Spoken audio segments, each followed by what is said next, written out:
I want to know a little bit more about where you grew up. How was your childhood?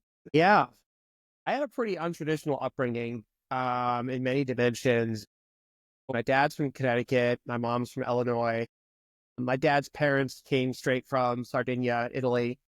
And my grandparents all came from Italy. And my parents met in California. They were both working there in San Diego. I was born there. When I was 2 years old, I moved to South Texas, McAllen Mission area, right on the border. And then when I was around 11, I moved to upstate New York, on the Canadian border, just an hour from Montreal. And that's where I grew up because I spent most of my time up there. I went to undergrad up there as well, went to high school up there. So I spent about 10 years in upstate New York. Um, some people pick up that these are all borders, San Diego, McAllen, and like Canadian border. And so my dad was a helicopter pilot for the Border Patrol. So that's what got us kind of growing up on the borders. But yeah, I had a upbringing wise, I mean, that's locations, but I had a pretty untraditional upbringing in that my parents decided to homeschool myself and my two sisters. They were planning to do it all the way through college, well, up to college anyway. And so I was homeschooled through 10th grade and they wanted to keep going, but I pretty much rebelled. And I'm extroverted at heart and I really wanted to be in a social environment. And I kind of rebelled and they realized that, the homeschooling thing wasn't working out for me. So they let me go to public school for my last 2 years, which was, wonderful for me. I really kind of always craved that social environment. So yeah, that was probably one pretty untraditional thing about my childhood. Yeah, so I grew up. I'm the oldest. I have two younger sisters, and yeah, mostly upstate New York with some younger years in South Texas. So that was a little about me. How was it making friends being homeschooled? It's tough. Thankfully, I kind of had two friend groups. Was almost always in the Boy Scouts, which was great. And then I was also on a soccer team when I was in Texas from when I was like 4 years old until 11, until we moved to New York.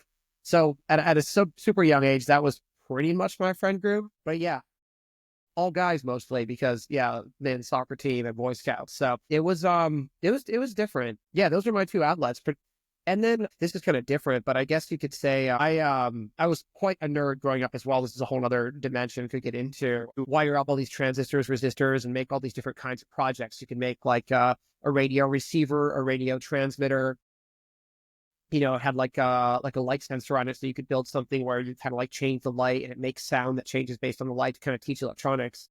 That was my favorite thing, and I kind of went nuts with it without understanding electrical stuff, and I kind of fried it. And so my parents were super nice and bought me another one for Radio Shack.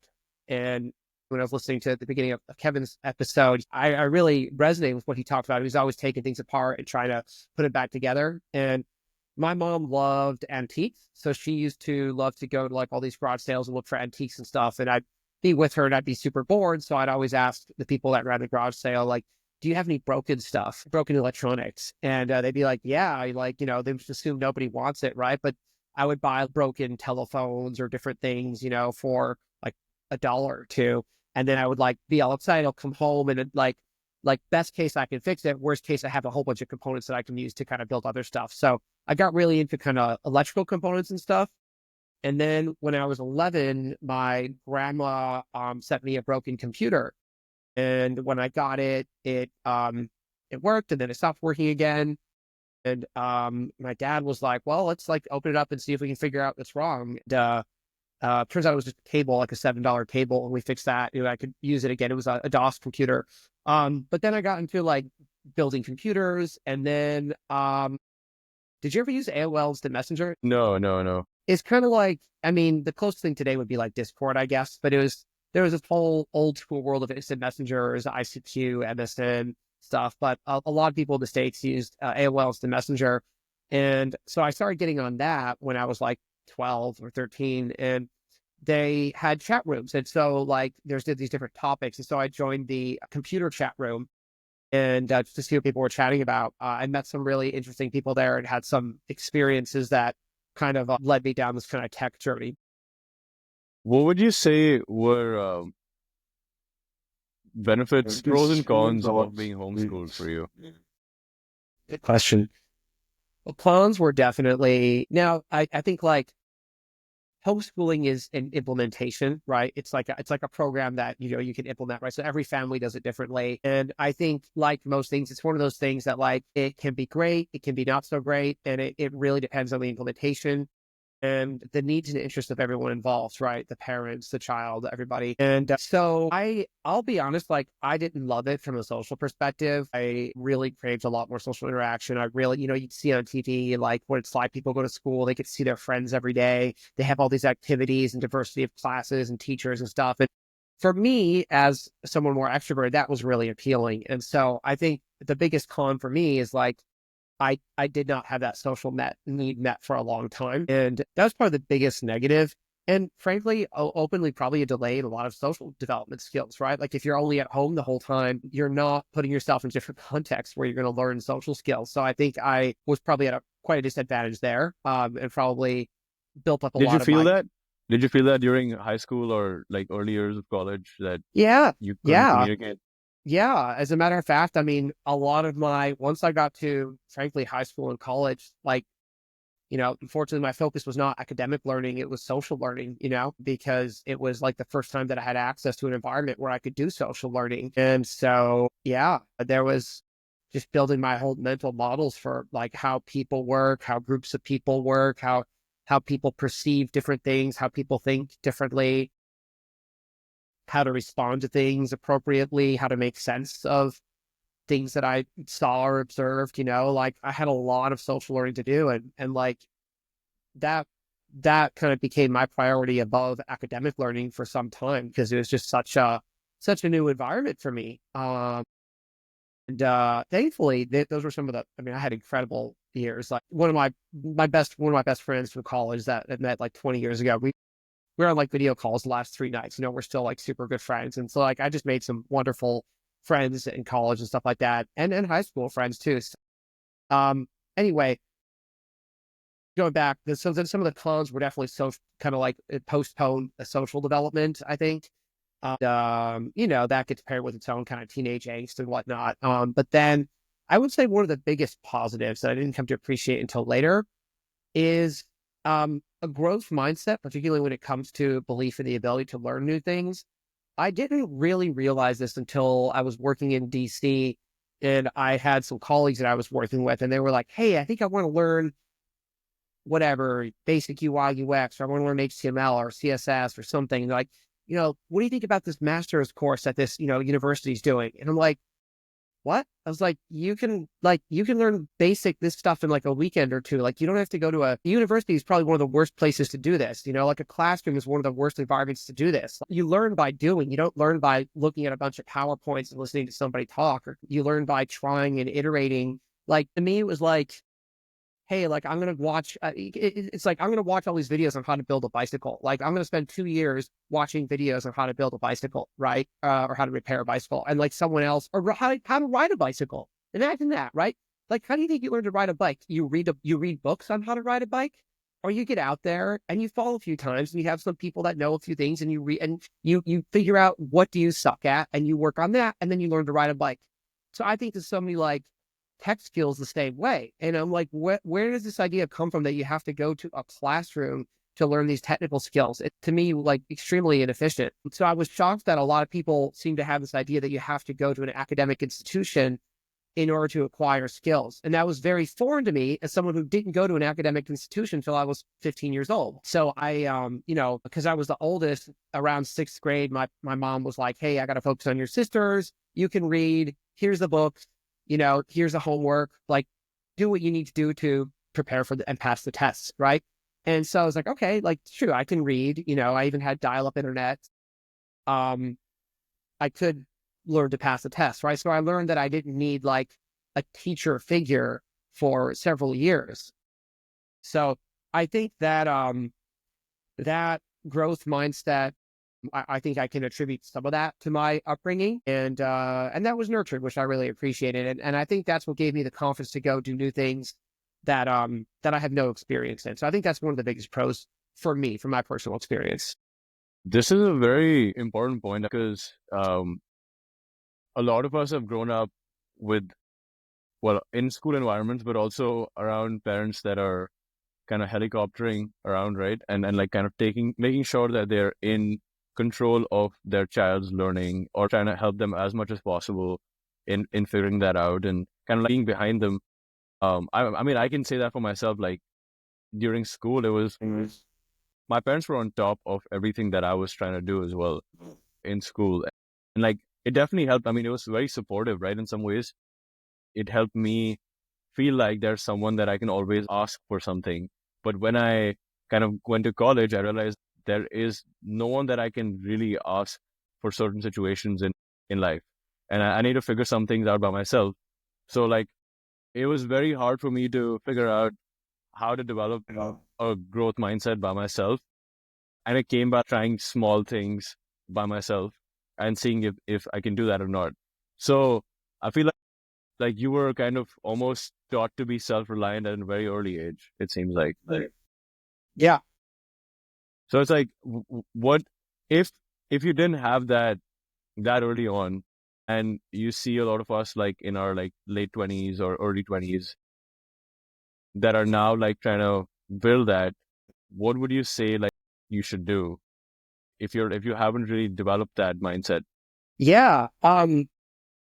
Well, it's a spectrum, right? It's not like we're all completely fixed or completely growth mindset. We're all on a spectrum, and I still have been moving more from, like I think I had a head start on growth, mindset, but there was still room to grow. And I can think of like two very specific examples, one in the mental realm, one in the physical, where I remember being like 27, 10 years ago. I just turned 38, so like even more.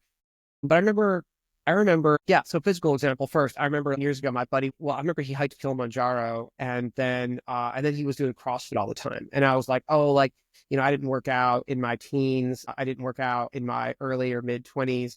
Like I'm just probably not going to be a fitness guy. I don't think I could ever do CrossFit. I'd probably like ruin myself, right? And I had that mindset from my late 20s until last year. I was with another friend, and like he brought me to some CrossFit classes, and I'm like, this wasn't as crazy as I thought. And then I ended up signing up and like going myself. So I didn't develop a gym habit until I was 37. And I just never thought, I'm like, I will never be a gym person. And I couldn't push myself to these things. And I don't go hard, but and just like trusting that I could be comfortable in that environment isn't something I thought I could do 10 years before. Mhm. Another example is with tech skills.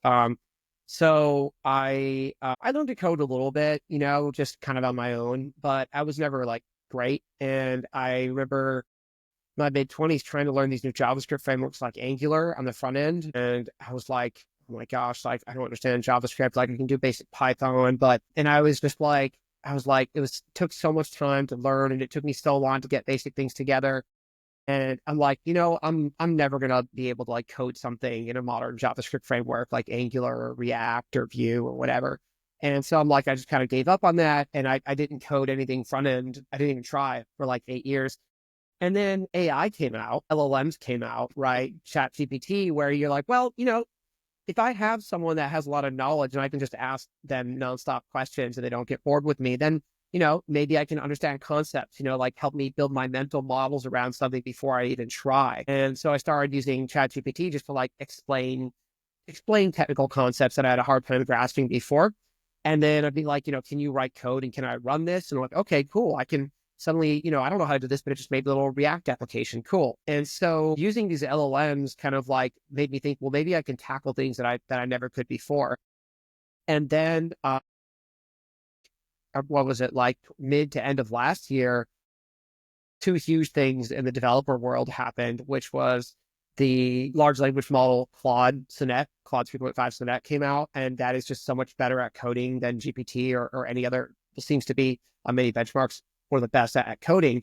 And it's like, oh my goodness, like suddenly it's like it's like I can play more of a product manager role, and this thing can really be the developer, as long as you're kind of technical and can guide it. So I had enough tech skill to understand like architecture and stuff, but I sucked at coding. And so that and this IDE cursor with the composer mode, you could hook in your code editor to this large language model, and I started stuff that would have taken me 2 months to do. I could then do in a day. But I could just iterate, something like every 30 seconds, have a new iteration of this app that I'm building.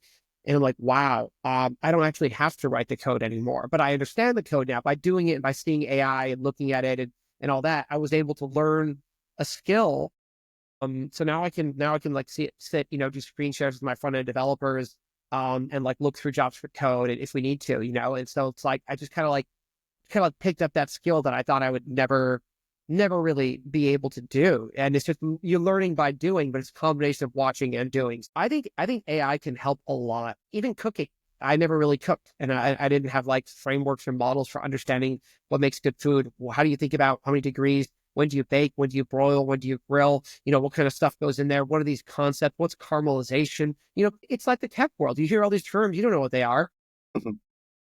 And so I started using AI to just do everything, work on my bike, like learn to cook, I think it's an incredible asset to get you into growth mindset because it can really help you tackle things that you never had the confidence to do before on your own. That is such a beautiful point, honestly. I think the hardest part about trying something new and learning a new skill is the beginning of it. The beginning, you feel like you have no idea of how to go about navigating this. And any of these tools, any of these AI tools helps you like understand the beginning and actually propels you into more momentum because you're able to at least get the basics so quickly through these prompts. It made me It go made into me go this into this direction. I'm direction. curious to I'm hear curious about to hear you, about your your perspective on perspective this. on this. You've heard this thing around how you do one thing is how you do everything. Oh my God. I think about that quote every day. It's a crazy quote. I really reflect on that one a lot. Do you believe that?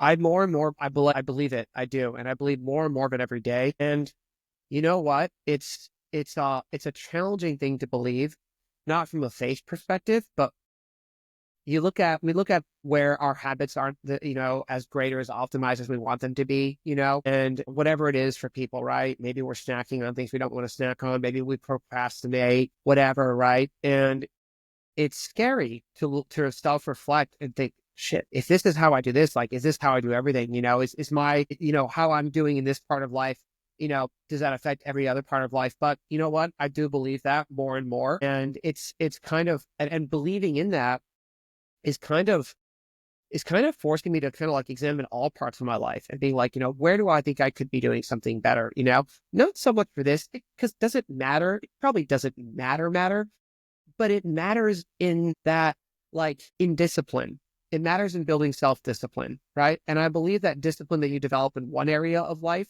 can carry over to other areas of life. So whether it's physical fitness, whether it's nutrition, whether it's going to bed on time, right? It's all discipline. And so, if you're not disciplined at going to bed on time, if you're not disciplined at drinking enough water, if you're not disciplined at getting enough movement or sunlight, you're probably also not that disciplined in your business, in many parts of your business, and paying attention to things that you could be, or your relationships or your friendships or anything. So yeah, I don't know. You can go to extremes though, right? And so I think Exactly. we are human and we need to, it's okay to, and we have to live a little too. We can't become robots and systems, And so finding that balance is the tricky part, but I think about that quote a lot. There's this belief, right? How you do one thing is how you do everything. There's this belief that there are seasons in the things that you do. I've seen this story play out too many times now, where there was someone who was very successful in business, and all they did was they focused on their business and improved their skills in that space, and then they came out the other side depressed after having an exit or something, and then they realized like they didn't take care of their health at all. They're very obese. Yeah. They don't feel good about themselves, and that's where I find the tension in this concept, because that one thing that they did there, that is this like business angle to it, they did really well, and they did it to like the best of their ability. But at the same time, when it came to their health, or they came to their relationships, even with the people that they had around them, there was only so many people that they actually even interacted with. Didn't talk to their family for some time as well. Yeah. Didn't talk to any of their friends. So that's why I find this belief to really kind of contradict. And I feel like there's some seasons where you do something really well, and other things don't do as well, and you have to kind of accept that. I feel like at the same time. You're right. Well, I believe this, and here's what I think. It's like, I think this is one side of an equation or like one side of two facets that can both be true. So, at my last company, I remember our CEO used to always say, we hold these two things to be true. One, having no plan is a plan to fail. And two, the first thing to get thrown out when you hit the ground is a plan. And they can both be true. Like, you get there and you realize new information, you revise the plan, right? I think Y Combinator has a bunch of these things too. Is like, we have these two things, to be true. And there's this concept called paired indicators when it comes to any business, right? And any metric that you're optimizing for, it's often good practice to pair that with something else. Sometimes it's a great example, right, is in payments, which is a world I was in before. And a very common paired indicator here is we need to increase acceptance rate, right? People don't like it when their cards get declined. So, what's the acceptance rate? How can we get this to like as high as possible? But you don't want it to be 100% because then a whole bunch of fraud comes in and then you got bigger problems, right? And so it's like, okay, well, how do we maximize acceptance and decrease fraud? These are opposite tools. And a lot of organizations have this, right? You've got a compliance department and a sales department. They're always fighting. And there's going to be a natural tension there, right? Because compliance is about how can we reduce risk as much as possible, and sales is how can we increase profit. So I think just like organizations have these systems that create a natural tension, and even in our body, we have biological systems that create, there's an upper and lower range for anything, how much magnesium or B12 or whatever you should have, right? And I feel like the how we do anything is how you do everything is like one of those bounds. Maybe it's a lower or upper bound, but there needs to be a natural tension between that and something else. So I feel like I believe that, but it's only a half truth. And there needs to be something else to balance it out, right? It's like saying, oh, I believe you should cut down fraud. Yes, but we also need to maximize the acceptance rate. So I think that's one half of a larger truth that I haven't figured out yet, but I believe that belief has to be balanced out by something else. And to your point, there's plenty of examples like this. I don't know if you read the article that was going around by the ex-Loom CTO. So I think Loom got acquired, huge acquisition, and the CTO walked away with 60 million, something like that. And he put out this blog post. He's like, I don't know what I'm doing in life. I'm depressed. I broke up with my girlfriend. He's like, I tried all these things. Now I'm just going to tuck myself away in a cabin in the woods and learn physics because that seems like the most interesting thing to me right now. But I have no clue what I'm doing with my life. It's a really fascinating blog post. I say check it out. Like here's an example of, don't get me wrong, there's hard work and skill and luck when it comes to an exit. There's people that work just as hard that don't get an exit and don't get the financial reward. But I'm guessing he worked very hard at his job, and he clearly did a lot of things extremely well. Admittedly neglected this part. And I think that can happen to a lot of us. That happened to me when I was thriving in my career. I was certainly sacrificing a lot of play and fun. And, I think when we look back, when people get interviewed on their deathbeds, they're never like, oh, I wish I'd worked harder. I wish I spent more days in the office. They're like, I wish I had more fun. I wish I let me be me, do the silly, crazy things I want to do and hang out with my crazy friends, So yeah, business is definitely not everything. So can we go into this part of your story? I think it's fascinating. Before you actually moved from the US, what were you doing? And then how did this end up into this opportunity with Xendit? Why did I leave the US originally to go to Asia? Yeah. Yeah. So I got hired as a web developer for this policy research and consulting firm in Boston. And they used to have private sector clients and their website was out of date. So I thought they did private sector consulting too, but turns out they got rid of all the private sector clients and they just did government consulting. So they just had like 99% US federal clients. So a lot of health and human services, Department of Education, Veterans Administration, Department of Energy, EPA, all the social stuff, and health and ag and stuff like that. So the company, the government, federal government was our client, all these different agencies, and we had all these experts that specialized in different domains that would help the government do research that we would then advise the government and then they might make policy. So some of the more probably notable ones we did, there was a 9-year study on Social Security. I mean, this is back in like 2008 or something.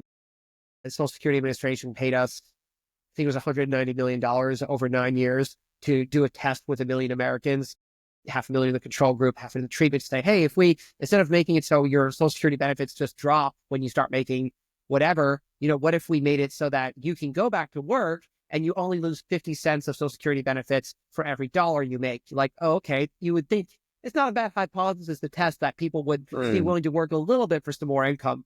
But it turns out that Americans, at least in that study of the 500,000 Americans in the treatment group, they decided that they largely did not want to work, even if it meant making a little bit more money, and they just wanted their Social Security checks. So the U.S. government said after 9 years and $190 million that I guess we'll keep Social Security the same because Americans aren't going to go back to work even if we create an incentive. And as we know, we're still kicking the can down the road for how we're going to meet the Social Security liabilities. Anyway, that's one of the studies we did. Another was how often people get screened for cancers. Anyway, I got hired as a web developer there. So my job was to make websites for government projects, especially one of our clients was USAID, the U.S. Agency for International Development.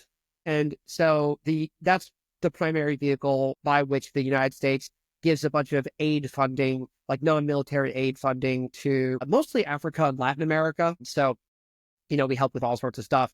And so I was working for one of the main contractors that implemented those programs. So when you read that, hey, the U.S. gives $100 million to Nigeria to help them reduce tuberculosis in their country, right?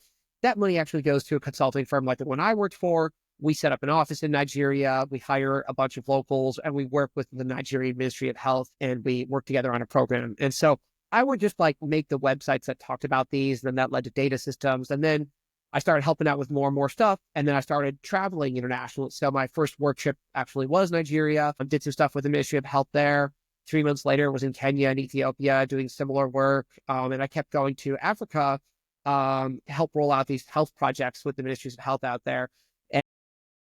So that's how my kind of international experience started. And then I moved to DC, doing the same work, same company. And then the company I was working for bought an Australian company to diversify because all of our clients were U.S. federal government.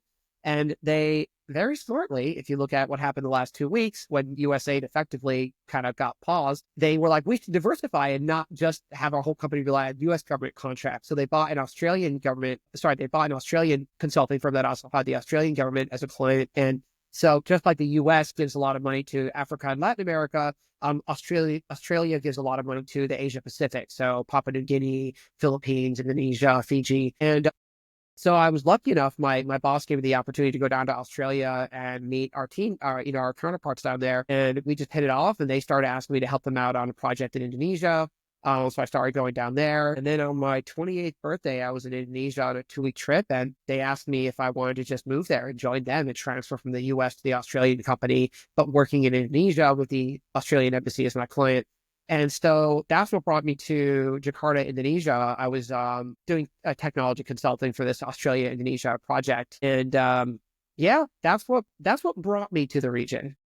Then what happened?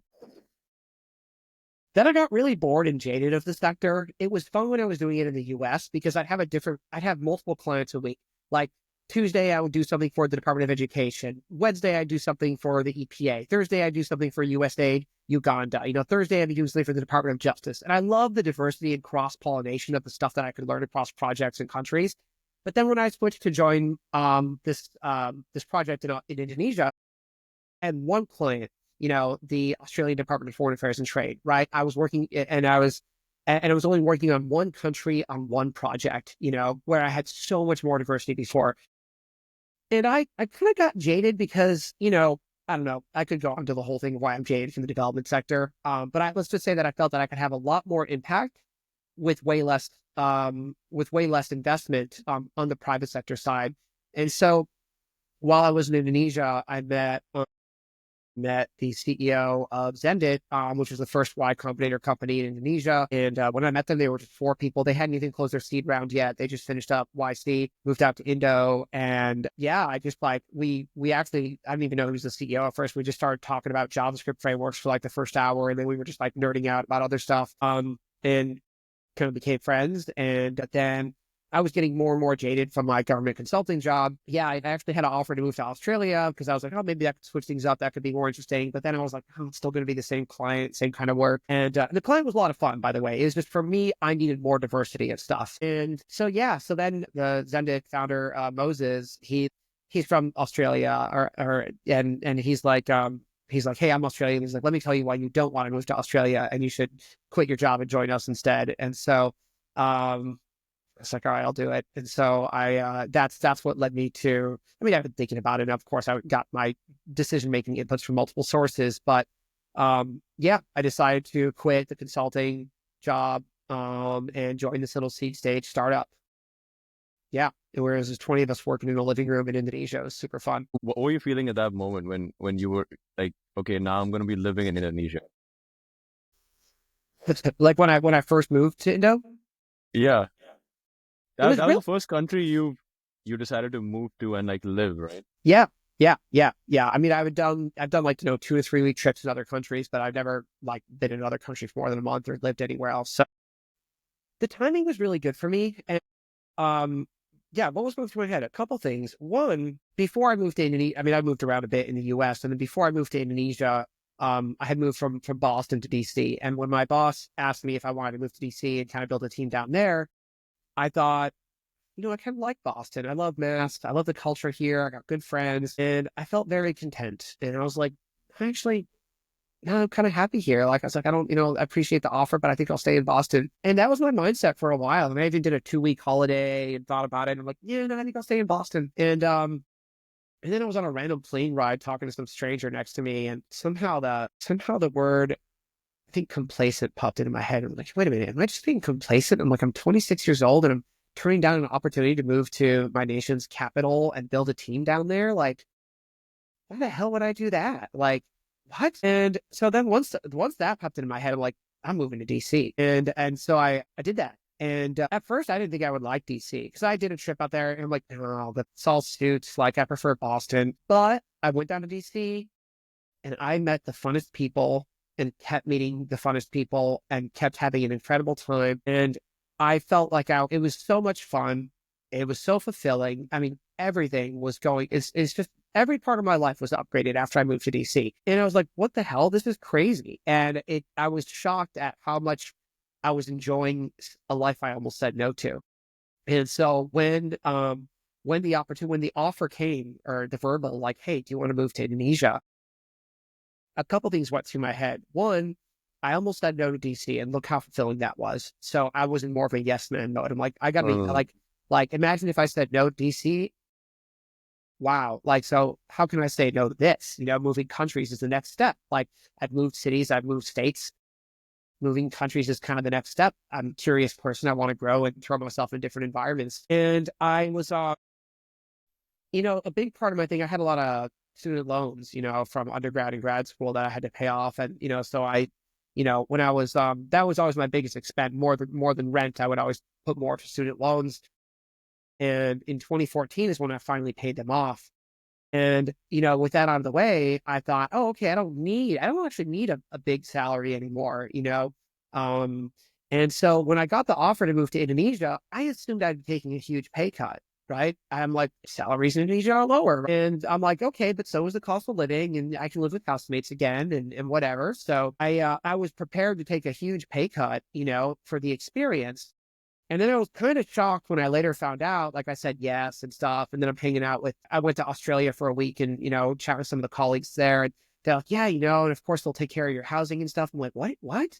And they're like, yeah, it's an expat package, So, you'll have a nice housing package. And I'm like, is this seriously how it works? So I said yes, expecting to take like a huge compensation cut.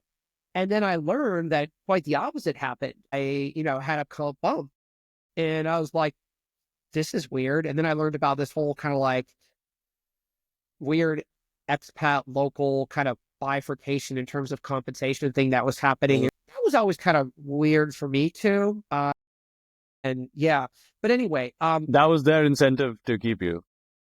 that's how it works in that world. I don't know if you know this, but I mean, this is public because you can download these files on the internet. But you can download the framework from these government websites. They usually have what they call it. It's called remuneration framework for it. And it says, okay, here's what we compensate people at these levels. And so many governments will do this. So if you're an expat, and not just governments, I'm sure big companies do too, particularly in like oil and gas, right? If you go somewhere for Exxon or, but if you go work for another government or even your own government, but as an expat in another country, they'll often pay for your housing at like insane rates. So I had friends that were living in like the penthouse of the Ritz-Carlton, on a development project. And that's where a lot of that funding goes. Australian taxpayer dollars going to fund these expatriates that are working in other countries. And they even have crazy tax benefits. They often don't get taxed. As an American, I get taxed globally because the U.S. taxes on citizenship, not residence. But my friends from other countries of their passports, they didn't even have to pay any tax for years. And so it's wild. But anyway, what was going through my head was, okay, I paid off my loans, so I can afford to take a big pay cut. I'd rather up bias towards this experience. Like, let me go and have an adventure in Indonesia and learn. And also like, yeah, like I almost said no to DC. I'm so glad I said yes. So it took me like 2 months to decide to say yes to DC. It took me like 2 days to decide to say yes to Indonesia. You were primed. You were primed already. So, how long did you stay in Indonesia? Altogether, 5 years. Yeah, so Did a year and a half with the Aussie government consulting, and then another 3.5 with Xendit, which was an incredible chapter. And then, honestly, I loved it. I missed it. I was just in Indonesia 2 weeks ago. My friend got married out there, so I was there. It was amazing, and I missed it. I love the culture there. And but anyway, I was also kind of curious. I was like, after living in Jakarta for 5 years, which for those that don't know, it is a mega city. It's 4 times larger than New York City. It's got the metropolitan area has 30 million people. Indonesia is the fourth largest country by population, next biggest after the U.S. It's like India, China, U.S., Indonesia, right? The four most populous countries right now. So anyway, but it was like, there was pollution. There was, there were downsides, which I would say were plenty offset. That was an incredible time for me. But I was curious about like, I wanted to make sure that I was like bringing the best I could for the company I was working for at like more of like a multinational level. And I felt like I didn't have many mentors in Indonesia. And so I thought that there could be a lot more people I could learn from in Singapore. And we had a growing office in Singapore. And my boss was amazing. We were expanding across the region. And so when COVID hit, I was like, yeah, maybe it's a good opportunity to try Singapore. So then I went to Singapore and worked there for 2 years. And so about 7 years altogether in Asia. What was the experience presented like? And for anyone that doesn't know, what do they do?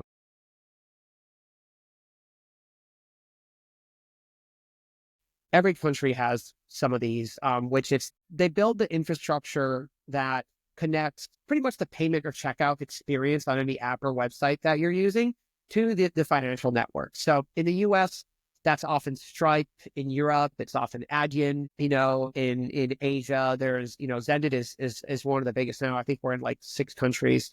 But there's other ones, CyberSource, whatnot, Braintree. Yeah. So what they do is we'll integrate with all the banks and the financial networks, and we'll allow different payment methods, QR codes, e-wallets, credit, debit cards, bank transfers. Some you have to initiate where you push the payment. Some you link your bank account or your credit card, and we can pull. But so we built that infrastructure. We have to negotiate with all the banks and networks.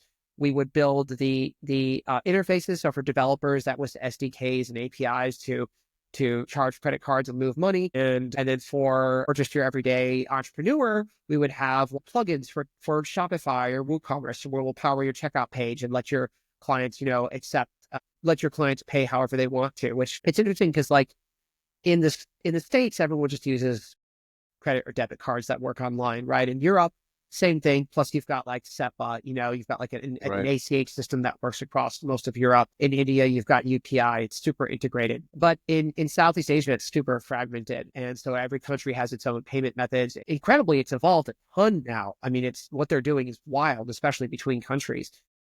But at the time, it was super fragmented and so many different kinds of payments. Like a lot of Americans probably wouldn't know that in parts of Asia, people will pay for their Netflix subscription in cash by going to a 7-Eleven. Like you'll go to a 7-Eleven every month and you say, oh, here's my Netflix code. They're like, okay, that'll be, $10 equivalent. And they hand over that in local cash. And then the 7-Eleven tells the payment gateway to tell Netflix that the person paid their bill. So keep their subscription on. So we would work with all these different, that's what we did. So a lot like Stripe or whatnot for Southeast Asia. Dude, wild. And you joined when it was 4 of them? I met them when it was 4 of them. I joined when they were about 20.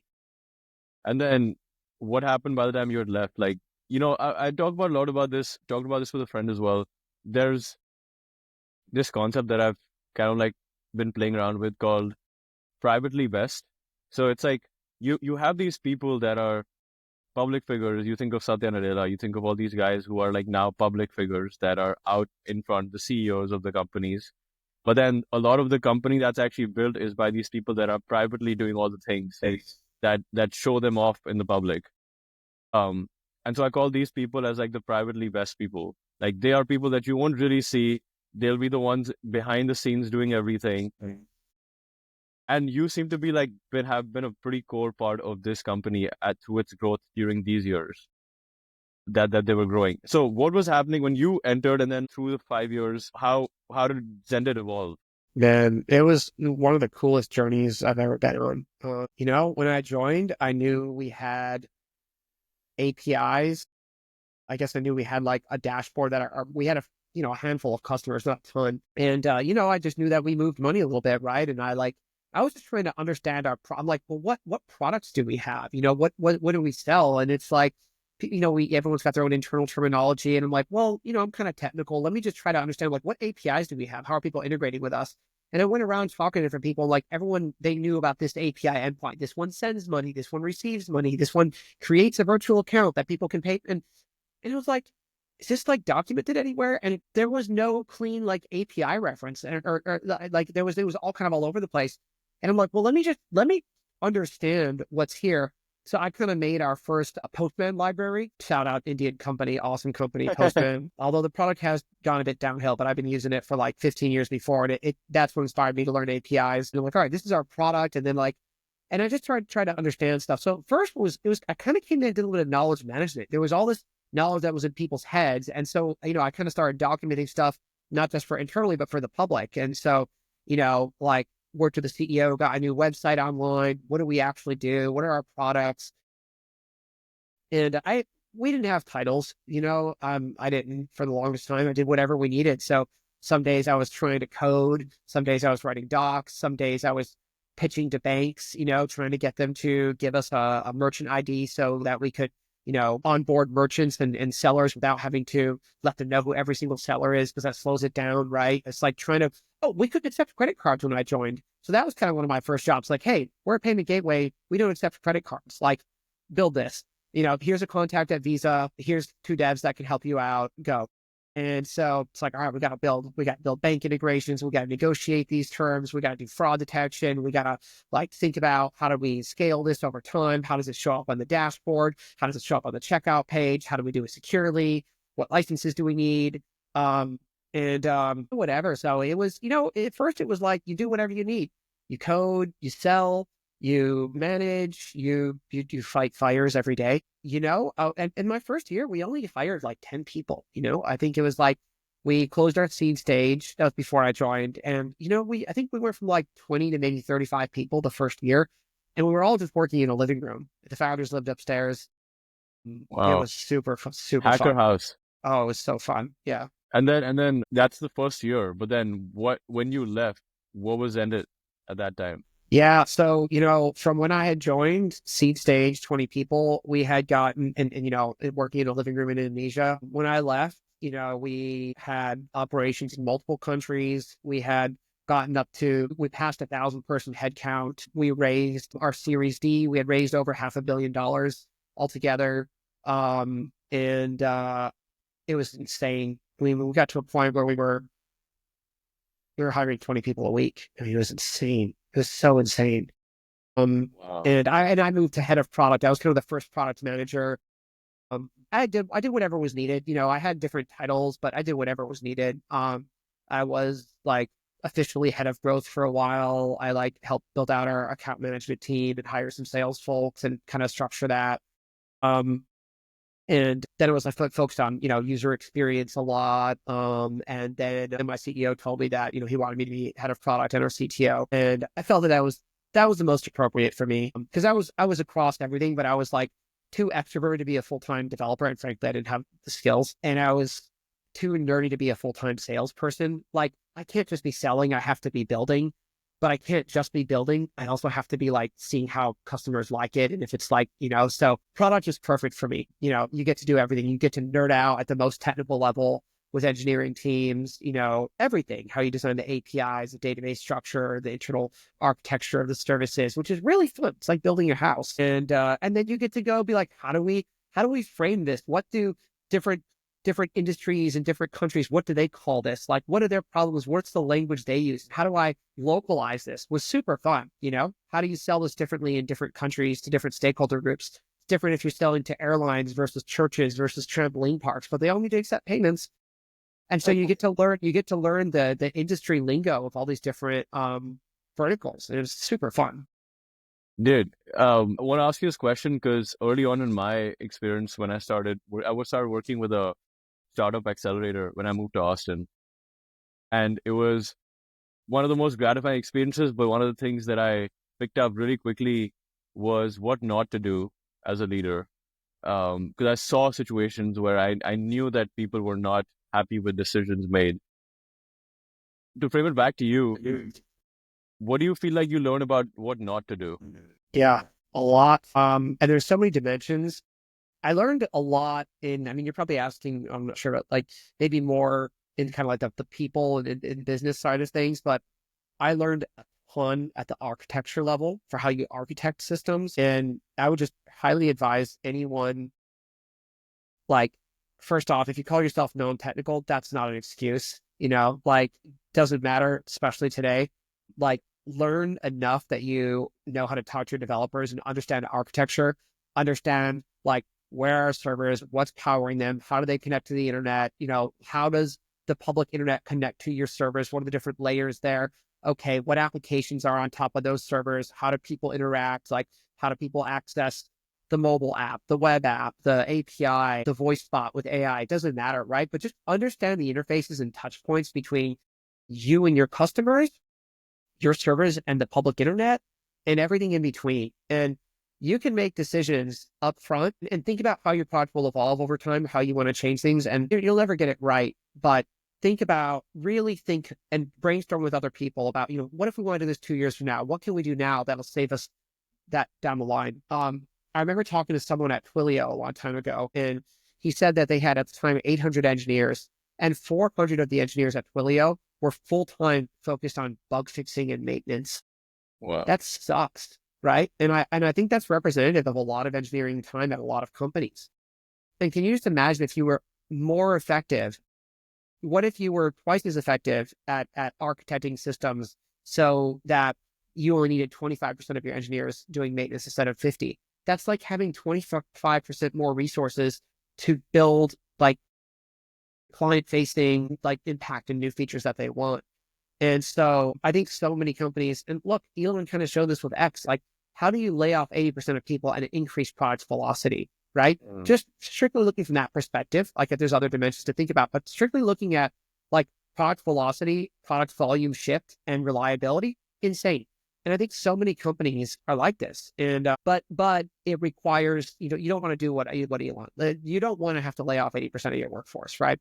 But Right. you can avoid having to do that or at least mitigate it a lot by architecting intelligently. And I just wish that and I really admire people who came in that had no technical background. We had account managers came in that knew nothing about tech. A lot of people we hired used to be lawyers, actually. They knew nothing about tech, but they were detail oriented and they were willing to get across things quickly. If you have a growth mindset, you can totally get technical enough to go deeper with your engineering team than anyone else on your sales or customer support or whatever team is. And it's like understanding magic at Hogwarts. If you can speak tech, you can have conversations and get into rooms and nerd out with people that you otherwise would have never been able to. When I was in Singapore, I was lucky enough to, I had dinner with the CTO of Venmo and like learned so much and we could just like nerd out and stuff. And like, yeah. But I would just say like, so I learned a lot in architecting systems and we're talking cost too. I mean, look at AWS and GCP. I mean, they make billions of dollars because people don't know that, what's costing you, hundreds of thousands, maybe even millions of dollars a year, you could re-architect and put on a $200 a year virtual private server, like people have no clue how you can build the same thing with the same performance at a 10th or the 100th the cost, but you can. A lot of people just don't know. So anyway, that's one thing is like technical architecture. I learned a ton, and that's really fun for me. Man, business wise, there's so many things. People, man. Well, I think at an individual level, we need to figure out what environments we thrive in, right? Like some people are makers, some people are managers, some people are in between. Some people, are farmers who want to maintain a relationship over time with clients. For example, those like we call account managers farmers and account executives hunters. They go out, they like to hunt, like, got this client, got this win, then they want to hand it off because they don't want to deal with the client anymore. It's like, done, right? Where farmers have to kind of maintain that over time. So it's not like, oh, what should I do? I studied this. Like, should I do this or that? It's like, no, no, no. It has nothing to do with what you studied. It has to do with your personality, right? And so you got to understand, like, simple dimensions. What percent of your time do you want to spend in front of a computer? What percent of time do you want to do this kind of problem solving? So we all have different things at different points in life, right? When I left, I had 70 people that were rolling up to me. I had 11 direct reports. I hated management. I spent 6 hours a day in meetings, and that's one of the reasons I left. I didn't like people management. I did it because I had to. Your ego starts going away at some point of like, oh, I have 2 or 3 or 4 or 5. How many people do you have reporting to you? Like, yeah, that ego goes away really fast when you realize how much management actually sucks. And you're working like, how do I reduce the number of people reporting to me? You take this team, like dealing with people problems takes so much time and emotional labor that it takes it away from solving customer problems or solving technical problems, right? Now, some people like doing that stuff. Maybe they become therapists, and maybe it's great if you can be, if that's fulfilling to you. But we all have different things that fulfill us. And for me, I don't like having to come up with all this HR stuff.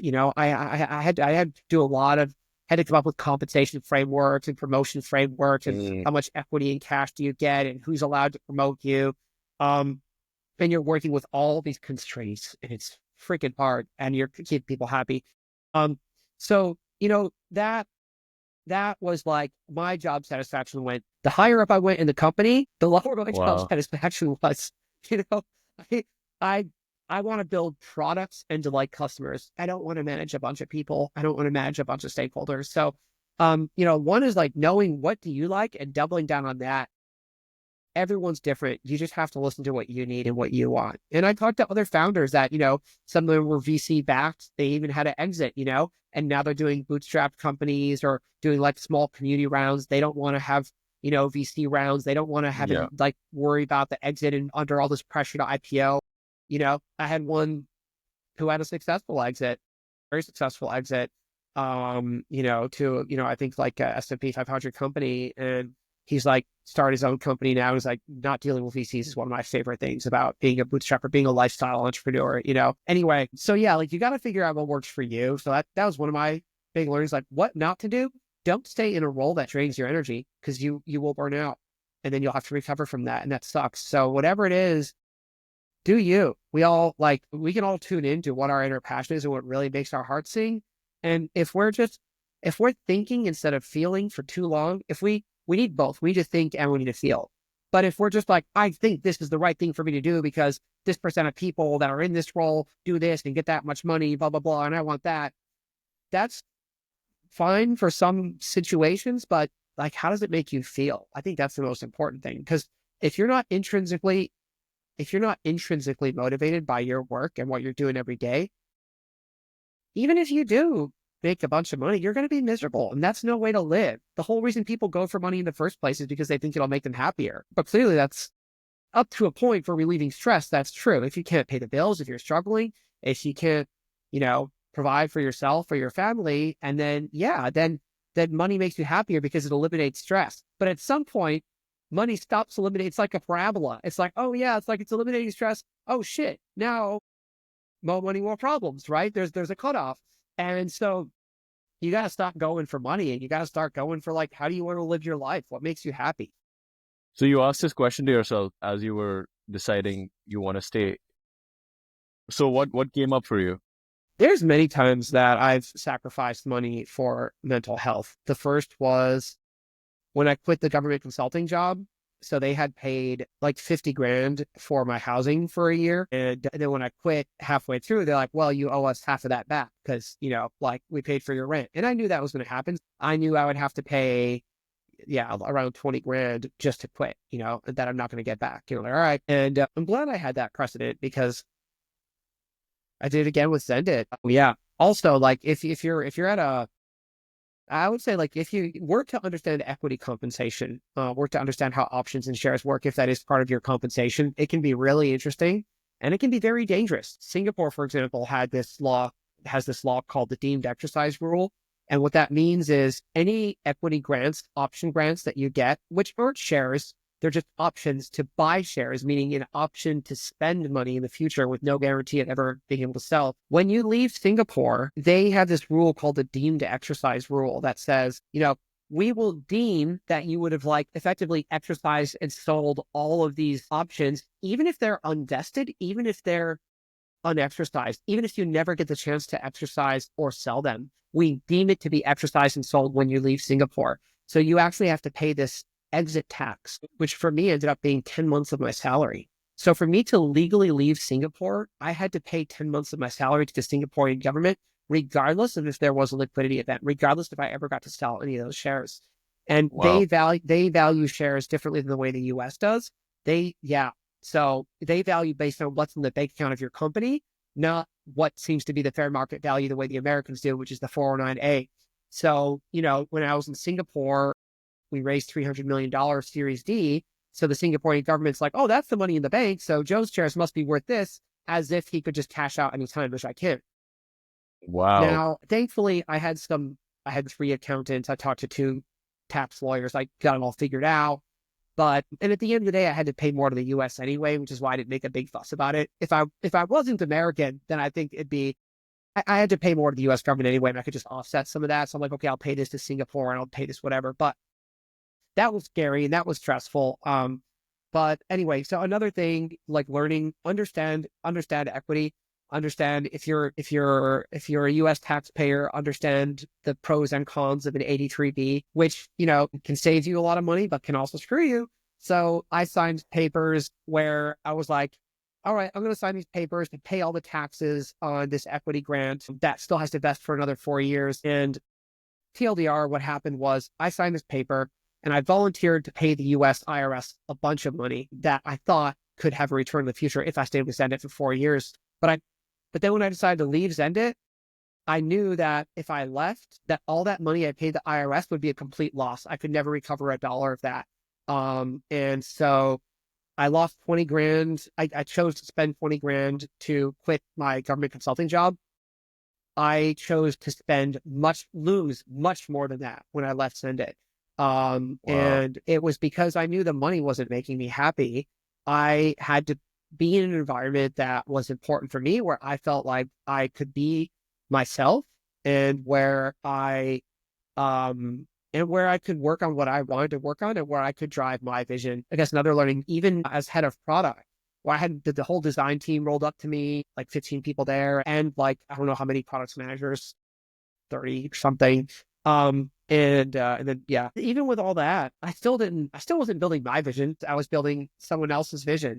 And like, that was super fulfilling. And I learned a ton and I'm super thankful for the experience. But I learned that for me, I have to build my vision. I have to build it my way. So that's why now I'm like the CEO and CTO and CPO of my company. And I don't know how long that'll last, but it's way more fun. Yeah, I think learning wise, like, I think we don't know how long we're going to live. We should enjoy what we're working on, And yeah, I think money is a decent target to let you pay off your loans and your liabilities, and you've got an emergency fund. But after that, like, do what you want to do.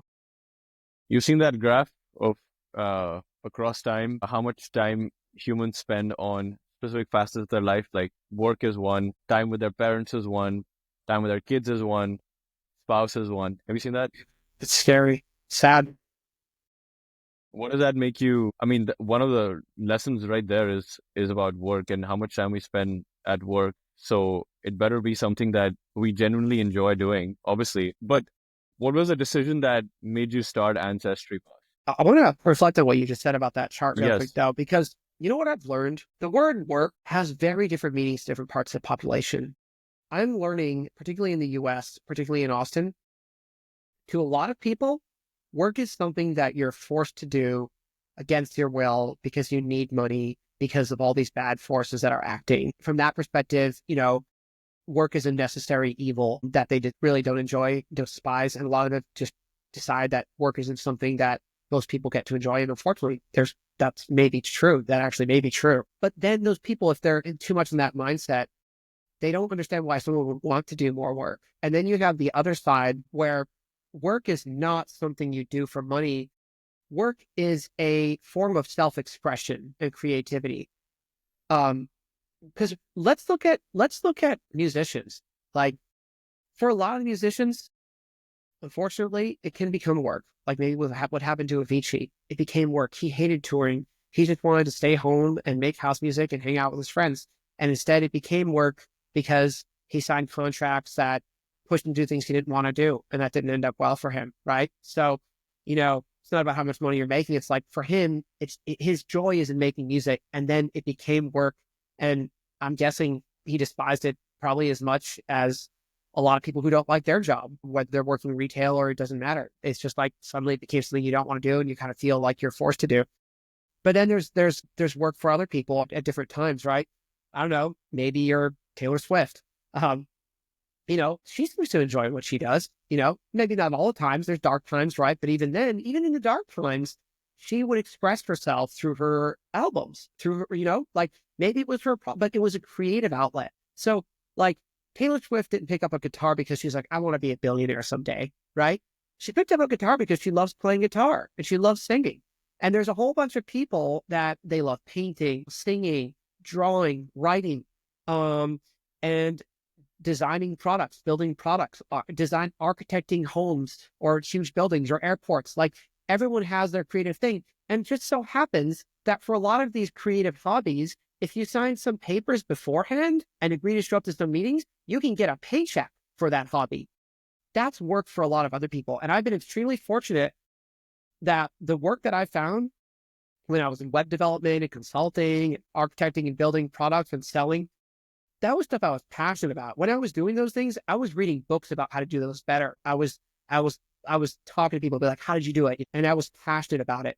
I loved every bit of it. I loved selling. I loved software architecting. I loved UI, UX. I loved negotiating. I loved hiring, whatever, like interviewing, everything. I'm like, to me, it was a hobby that I got paid for. And so much of my career has been that. And so I have had an immense amount of satisfaction from my career and the experience that I've had. So I don't think more time working is necessarily a bad thing if work is actually just your creative passion, right?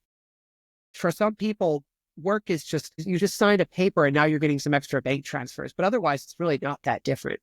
And for those people, spend more time working, it's super fun, Mr. Beast, that's work for him, but he's just having a blast doing it his way, So I don't think more time working is necessarily a bad thing. I think it depends on what category of work are you in. Are you doing it because this is your vehicle for impact, right? And creativity?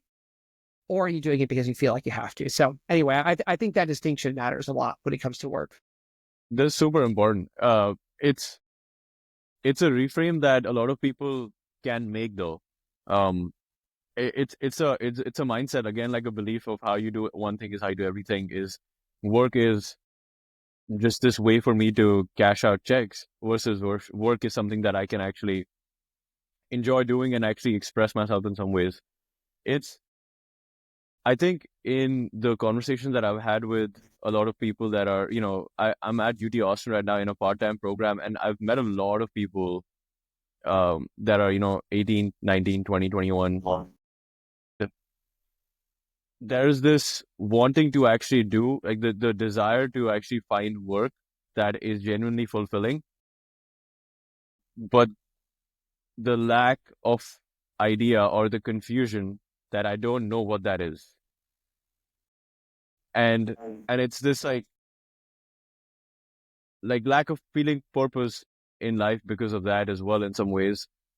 So what do you say to someone like that is trying to find something that is more fulfilling in their life, but they haven't really found it? I would ask what they do in their free time. So when I would interview people, one of my favorite questions to ask Well, yeah, it would be like, what podcasts do you listen to? What blogs do you read? What authors or influencers or whoever do you follow? What was your favorite class in high school or college or grad school, right? And you're just looking, what do you do in your free time? What are your hobbies, right? And you're just looking for like, well, what do people do when they're not doing it for money, And maybe they've suppressed it for a while. Maybe they haven't done it for a while. But then, ask when they were younger, what were you really into? And then try to find out like, where do they have a curiosity that hasn't been satiated yet, And for me, curiosity is a massive driver. I'm curious, how would this work? Is this possible? How would the market respond to this? How could I build something like this? And so I think like people have different types of motivation. Curiosity is one motivation. Some people may be driven to a cause, which is why you have some people that are really big into social justice, right? And, so I'll ask people if that's not going anywhere, it's like, I'm not really curious. I'll be like, is there any population that you're really passionate about? Be like, yeah, these people are underprivileged, this group, we need to fight for them. Cool, great. We got a cause now, right? Or maybe it's something else. Maybe it's plastic, pollution. Maybe it's whatever, climate change, gun control, whatever. Pick your thing, find something you're passionate about, whichever side you're on, doesn't really matter. Wherever you find your passion, if you're working towards that and you feel like you are contributing to your cause, maybe it's maybe it's a vertical. Maybe you're like, maybe you want, I think it's a skill, and the categories can be skill and, cause. So some people are motivated by skill. They're like, you know what? I want to be the best lawyer in the world. I don't care if I'm representing a government, a pharmaceutical company, a computer company. I just want to be the best lawyer, right? Or same with accountant, or same with programmer. Be like, yeah, I don't care. I just want to be the best JavaScript developer on the planet. Cool. You don't really care which company you work for.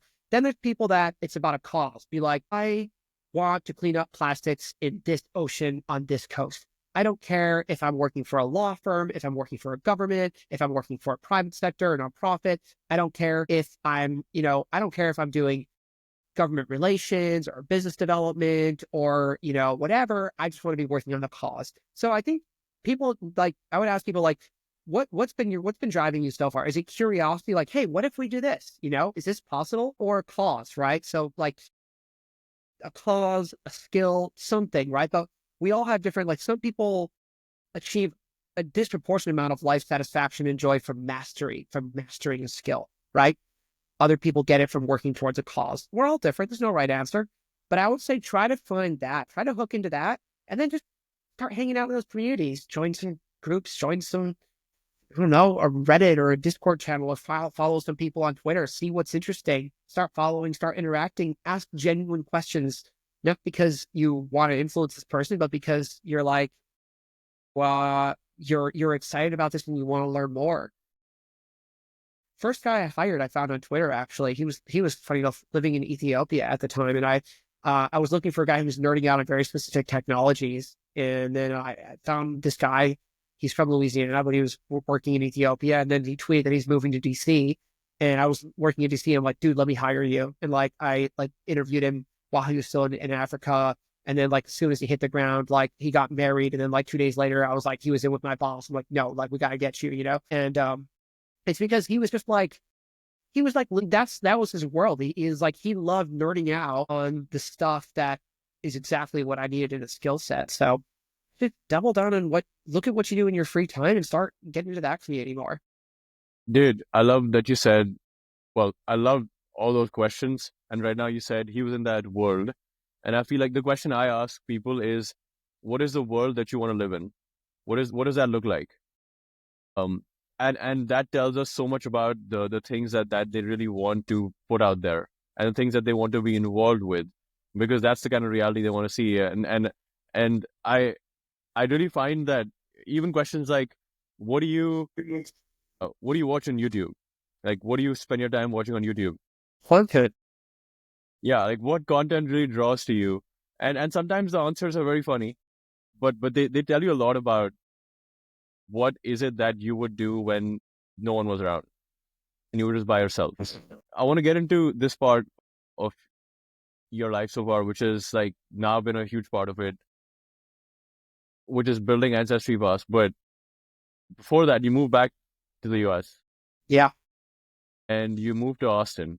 And there was a time I remember when we were talking where you were kind of hesitant about staying in Austin. You were kind of questioning this decision of why am I actually in this place. Do you remember this? No, yeah. So, what kept you here? There was a lot of things I missed living in country capital cities. The last three cities I lived in were country capitals, right? Singapore, Jakarta, DC. So I missed the excitement of the multiculturalism, having a bunch of embassies around, go to like embassy parties and stuff, and you just have all these friends that are diplomats in different places, and you go on crazy adventures and you just meet people from all over the world. And I missed that. I missed the multiculturalism, specifically people from other countries, people born in other countries, was a huge part of my, and like when I was in Asia, maybe 5% of the people I hung out with were Americans. So like I got used to having a much larger diversity of people. And imagine there's nothing wrong with any one culture, but just like there's nothing wrong with any one food. But imagine you go from eating all this food. Imagine you get to eat, salmon, chicken, beef, like peppers, like onions, all like, you get to eat Italian, you get to eat Indian, you get to eat Japanese, you get to eat all these different foods, right? And then you move somewhere and they're like, you can only have one thing. You can only have one cuisine the whole time you're here. You'd be like, this sucks. And that's kind of what it was like. And it's not there's anything wrong with any one cuisine. It could be your favorite cuisine, but you still miss the diversity. And that's what it was like with my environment. And I really missed the multicultural part. And I was like, oh my gosh, Austin is the least diverse place I've lived in like 15 years, which is true. But so that was kind of hard for me. And also I was coming from this very fast-paced environment where I had all this going on. But anyway, you asked how did I decide to stay? So in my head, I was like thinking of moving countries again. I started putting together plans and stuff. But then I was doing some more reflecting and just talking to people. One thing I have to really credit and appreciate about Austin is the kinds of people that it attracts and retains are people that are very into personal development in a holistic sense, not just one. They're really multifaceted. It's spiritual, it's mental, it's physical, it's social, it's emotional, it's everything. And people here are very holistic. And that's actually one thing that I haven't always had in other places where, it was all about, it was very transactional or something like that, right? And there's so many things and so many layers to the culture down here. I don't know how much of it is Texas. I don't know how much of it is Austin, but how much of it is just, I don't know, the South. I don't know. But it's very special. I talk to people that are more multifaceted and more holistic than the places I've lived on these dimensions, and they help me realize that so much of our experience isn't necessarily our external kind of, it's not necessarily like this the city we're in or the town we're in or where we are. It's how we design our life within where we're at, right? And it doesn't matter where you live in the world. You could plot out how you spend your time in terms of experiences. You could plot out what you do and who you spend your time with and where you spend that time, right? And you could go through all these things, who, what, where, and just maybe pick the first 5 things that come to mind for each category. Who am I spending my time with? Where am I spending my time? What am I doing? And then for each of those, plot out, maybe you go like -2 to +2. How much do I enjoy doing this? How much do I enjoy hanging out with this person? How much do I enjoy doing this activity? How much do I enjoy being in this place? And you could go, maybe do 10, whatever, do 10, doesn't matter. Just come up with some matrix, right, for each of these things. And then you could see that there's a bottom half and an upper half. And you could be like, I enjoy hanging out with these people twice as much as these people. Or I don't really like hanging out with these people at all. I kind of like hanging out with these people a little bit. Same with places, same with activities. How much you like doing things. How does it make you feel when you're doing it and after you do it? And you could decide to just cut out the bottom half of those activities that are lower ROI, of those people that are lower ROI, and of those places. You just doubled the ROI of your time. on your, like, who you're spending it with, where you're going. And you did that without changing the city that you're in. And this is a choice that you can make no matter where you are. You can just audit these dimensions and you can drastically upgrade your life and save money and time in the process. And so it just came to, before I like try to change my happiness and my life satisfaction by constantly putting myself into new and exciting environments, why don't I just try to do it wherever I am? And why don't I try to just like see what I can do first, myself? Dude, it gave me the chills. This point gave me the chills. It's freaking amazing. Like there's this constant thing of feeling like you need to be somewhere else to have the things that you need, but you can create that environment around you. You can create that environment very intentionally around you by doing exactly what you just said. So many things you can do. So many things. My gosh. Uh, yeah. And you can just be more intentional about the relationships you want to develop. And um, yeah, even now, I'm about to do an interesting kind of life experiment. I haven't played video games in ages, and I'm always like, oh, it's low ROI. What do you get from playing video games? How is it helping you? Blah, blah, blah. And I got too into the productivity circle where everything's got to be about productivity, right? And I've been like, just doing like video chats with one of my best friends. I'm like, man, I kind of miss playing video games with friends, Like, I would love it if a bunch of people could just want to be like, hey, want to come over and play Mario Kart? Like, hell yeah. And like, it's just not something I do, but I realize there's a reason people play video games with friends is because it's not just, well, yeah, it's fun, but it's also community building. So I'm testing this out. I got a Nintendo Switch arriving tomorrow. It's my first time buying a video game console in ages. And I'm stoked to find out like which of my friends are like playing Switch so we can like play games together. I just want to play video games with friends again. Maybe it's only a half an hour a week, but like there's something that seems so exciting about the idea of like just playing games with my friends again, even if we're not in the same place. We can be anywhere in the world, right? Some games are asynchronous, but I'm like, that's something you can do. Like if there's someone that drains your energy, you could just say no to them and play video games with a friend or jump on a phone with a friend or call your mom or your sister or whoever and do something else that brings you more fulfillment. You don't even we live in this digital age, so you can even, it's not a perfect substitute. I would prefer to be in person, but realistically, especially when you move and stuff, I don't know, there's just so many things that we can do in our current environment. So I was like, let me see how I can make wherever I am higher ROI for me. Turns out you don't have to make that many changes and you feel the ROI kind of right away. You're like, oh, I'm glad I don't have to go to that anymore. I'm glad I'm not doing that. I'm glad I'm not wasting my time with it. And then it just helps you focus on whatever it is you want to do. And it gives you so much more time and energy to focus on the things that are more fulfilling. Okay. Last thing I want to touch on is your experience building AncestryPass, how that insight came to you, and what has been the highlight of this experience. Yeah, man, this has been so fun. A couple things coming together. Like I said before, my dad's parents are from Italy. My mom's grandparents are from Italy. I had heard a rumor over a decade ago that, more than that. I heard a decade, probably like 15 years ago. It's like, oh, supposedly if you have Italian ancestry, you might be able to get your citizenship. I'm like, oh, that's interesting. Kind of heard it, sat in the back of my head for like, I think it was like at least 8 years, maybe 10 years.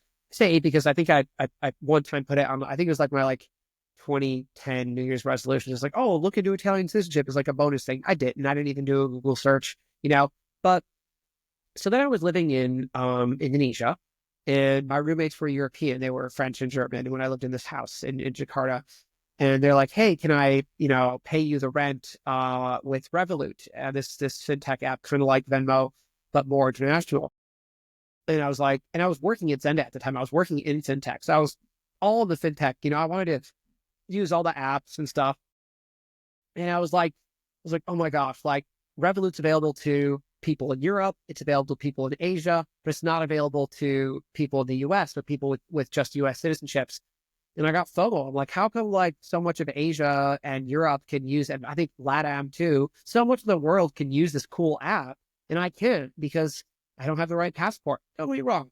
There's a lot of privileges of the US passport. There's a lot of downsides too, weigh them both before, if you're thinking about making the move, like weigh them both. But, I was like, man, like I literally can't use the app because I don't have a citizenship that supports it. Now it's available to Americans, but at the time it wasn't. And I was like, you know what, screw it. Maybe this is that last bit of motivation I need to see if I can get my Italian citizenship. And so I decided to do a Google search to learn how it works, ancestry, all that. I emailed the Italian embassy in Indonesia. I didn't know if I had to do it in the US or Indonesia, blah, blah, blah. All these questions. And I just started Googling and researching and emailing embassies. And I was like, you know what?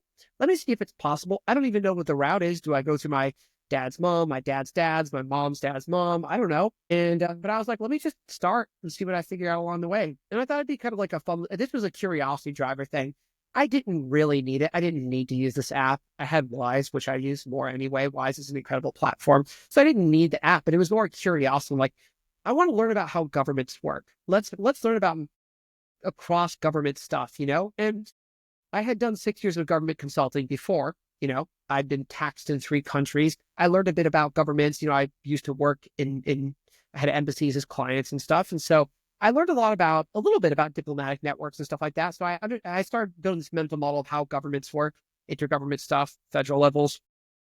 And then I was at Xendit building a payment gateway, right? Which is about how do we build many to many, country to country. Hey, I've got operations in these 3 countries. I've got customers in these 10 countries. How do I accept money from these countries and pay these suppliers and vendors or contractors in these countries, right? And so I got into banking networks and how do cross-border banking systems work. And so the kind of 2 models that I professionally understood best were how governments interact with each other and diplomatic networks and stuff like that, and then financial networks and banking and, again, cross-border stuff.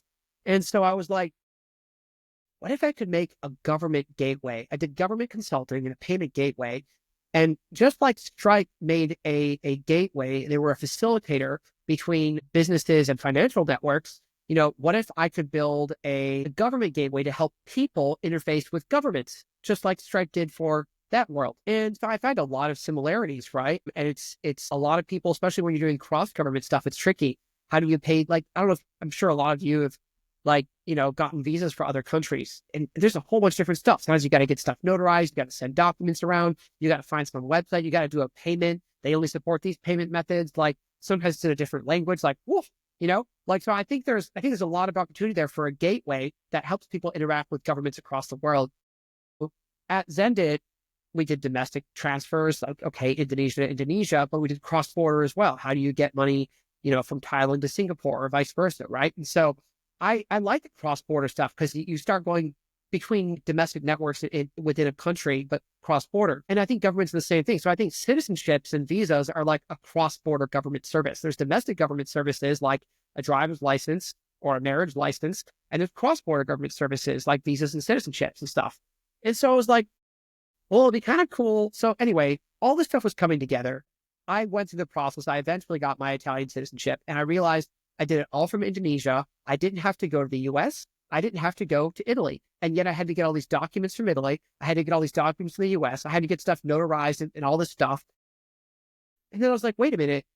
There's a whole bunch of people like me that are eligible for other citizenships, passports, don't know it, don't know how to check, don't know how much it costs or how to do it. Or they have all these not crazy. They have very common misconceptions. Like, and in many cases, it's true. There's a lot of things to consider. Do I lose my current citizenship? It depends. Do I have to do military service? It depends. Do I have to pay extra taxes? Do I get tax benefits? It depends. All sorts of stuff. There's all these questions, but the way you think about it, it's a legal right. Some people get really passionate about their legal rights. You have to do this because it's your right. Other people, they're like, well, for like probably 20% of the people in the US and 30% of people in Brazil and 40% of people in Australia and Argentina, they have a legal right to another citizenship.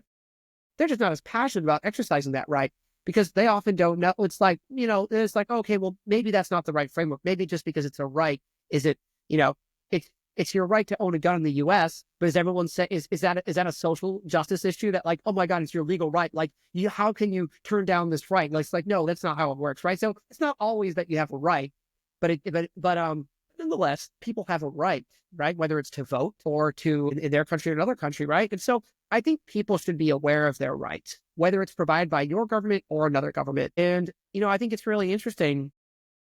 People are born into affinity groups. We're born into a gender, a race, an ethnicity, country that gives us the passport. We may, based on our ethnicity, it may entitle you to certain things. Sometimes it depends on your blood. Like in the US, if they have this really interesting system for determining how Native American you are. And if you're 1/4 or 1/8 or 1/16, you can get access to different benefits.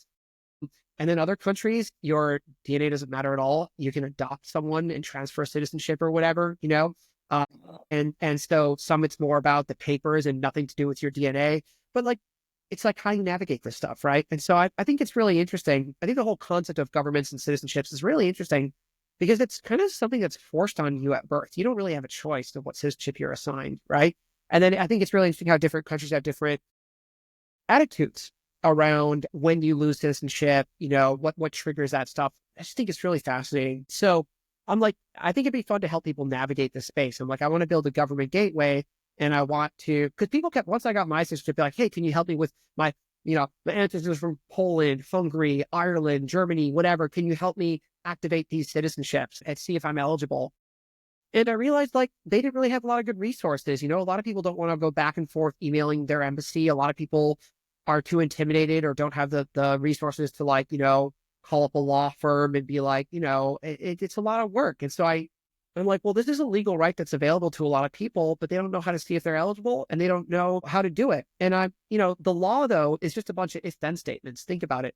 Every law that gets passed is just a bunch of if-then. If you do these things, then you might get this. If you do these things, then we'll do this to you, And so law is, I think, a perfect opportunity for software, because that's great. And I mean, in the US, filing taxes is a total pain in the butt, right? Our tax authorities have been lobbied by private sector to prevent the US government from making it easy for us to file our taxes and to prevent the US government from releasing software to make it easy. And so unfortunately, that means, like Intuit, who makes TurboTax, makes like an insane amount of money by building this software that is effectively, it asks you a bunch of questions and generates 3 Excel sheets that you send to your government. And they make billions of dollars on that product, And so it just shows that when there's really complex law, software can really help, And even though that they're making billions off that, it's still cheaper to spend, $20 to $50 to file your taxes on software than just spend, $1 to $5 grand hiring an accountant. And that's why most Americans will use software, right? Well, so the same thing for citizenships. A lot of people are eligible, but I kind of saw the citizenship through ancestry landscape as similar to the tax filing landscape in the US before there was software to file taxes. You kind of had to find an accountant, right? Until software came around, people weren't confident doing it themselves. So that was kind of my thinking. And I'm starting with citizenships because it's niche. There's not a lot of competition in citizenship through ancestry. There's a visa industry, I think, is super saturated. There's a whole citizenship through investment visa industry. There's a citizenship through nationalization. But you can get citizenship in many ways, naturalization, marriage, investment. But I'm like, let me do this one because it's the most niche. It's the least known about, but it can be the cheapest. And it's actually different. It's a legal right for a lot of you. That often means you don't have to move to another country. You don't have to learn another language. And so from that perspective, it's the most accessible. It's just the most complex. Like I know people that did the golden visa thing, spend, $500,000 in Portugal and wait 5 years and, hope to get your Portuguese passport. But, a lot of people now, people are getting their Irish and Lithuanian passports in 2 months from their home, from their computer, by just answering some questions that they didn't even know it was possible. Italy takes a while longer, but yeah, so I got this insight that you can do this all from home. And you might as well, because it's a backup plan. You should at least know you're right. You should know if you're eligible, and you should make an informed decision of whether or not you want to pick up another passport, or depending on your current country, if you want to switch passports. Because just maybe you're in a country that doesn't allow multiple citizenships, that doesn't affect your right to another one. It just means that you may have to decide if you want to switch your citizenship or not. And I think people should be able to make informed consent around that. Bro, I love this. I love this problem that you have seen that is not seemed as does not look like a problem, but can be at least a thing that people can at least exercise that freedom through. It's a very, very interesting one. And when you were saying this, I heard someone say this: law is the software of society. Um, it's sort of where we build these rules around how we operate and the if-else statements that you have, and then you're just using the if-else statement and putting it in front of people in a way that they can actually understand it. I love it. I love that. I love this journey that you're on. To kind of wrap this off, I just wanted to ask you this, like, what is it that you're looking forward to in this experience now? Oh, man, it's all so fun. I'm having so fun doing the software architecture the way I like. Like, you would not believe how deep I nerd out. I inspect every like browser XHR request, like front end, back end. I mean, I'm loving I love building efficient systems that can do things with very little compute. So I'm getting a ton of joy out of the software architecture side. I'm getting a ton of joy out of working with a small team. I have 2 developers. They're incredible. And we just meet every day. Every weekday we meet and we just like jam for 2 hours and we iterate so fast. Um, now we're I'm still a pre-revenue, still I've got a wait list of both clients and providers. So it's, don't need to go to the whole business model. But what am I most excited to is moving now to the operational phase. We've been building these foundations, technical foundations, infrastructure, the kind of government gateway infrastructure, right? And now we're starting to release new things. Last week, we released a whole new eligibility quiz and a consulate finder to the public website. Yesterday, we released like a place for providers, so like genealogists, translators, lawyers, document facilitators to express their interest and join the wait list. This next month, we're doing some super fun integrations with actual family tree databases. So we're building like a family tree autocomplete features. So you can kind of put in some of your ancestors who you know, like your parents or grandparents, and then we'll be able to autocomplete in many cases, find not only multiple generations that we can just add them to your tree, but also the events. You can click into a person and see when were they born, married, naturalized, migrated, military service, whatever. So like building these tools and helping people get in touch with their family history, I think is super fun. Again, kind of on the product side. And then of course, building the business and actually helping people get their citizenships and stuff like that. Right. And to me, citizenships are just the first product, but that's all I'm focused on right now. But I really love this idea of a government gateway and letting like citizenships is a nice complex one that I can build all this infrastructure for a government gateway that I can eventually expand into all sorts of other stuff, even domestic government services for different countries.